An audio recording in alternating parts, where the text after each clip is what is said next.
Décédée il y a une semaine, Geneviève de Fontenay a été inhumée ce mardi 8 août 2023, près de Paris, dans la plus grande intimité. Geneviève de Fontenay a été inhumée, ce mardi après-midi du 8 août 2023.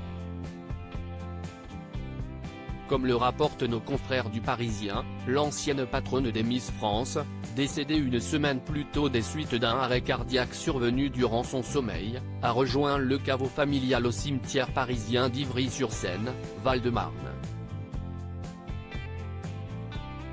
Celle qui s'est éteinte à l'âge de 90 ans, repose désormais auprès de son compagnon Louis Poirot et leur fils aîné Ludovic, tous deux morts dans les années 80. Comme elle l'avait exigé à plusieurs reprises, seul son entourage restreint était présent aux obsèques. Elle ne voulait pas d'obsèques à la Johnny Hallyday. Interrogée au lendemain de sa disparition dans les colonnes de Ciné Télé Revue, le dernier collaborateur de Geneviève de Fontenay, Hubert Guérin, s'était confié sur les dernières volontés de la dame au chapeau. Geneviève ne souhaitait pas de cérémonie religieuse ou autre.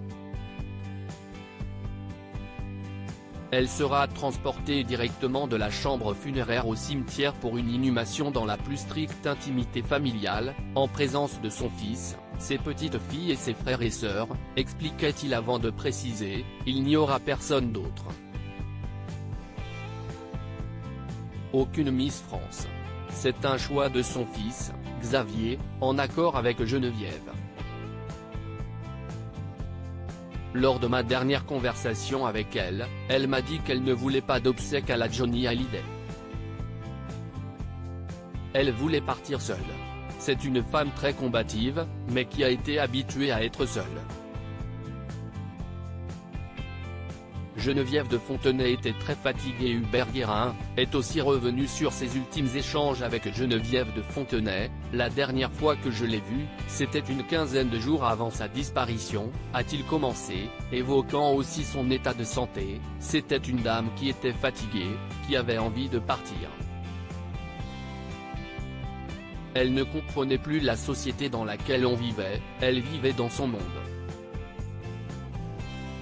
Sur la fin de sa vie, elle qui avait l'habitude d'être tonitruante, un véritable moulin à paroles, elle parlait par ses silences, a-t-il conclu.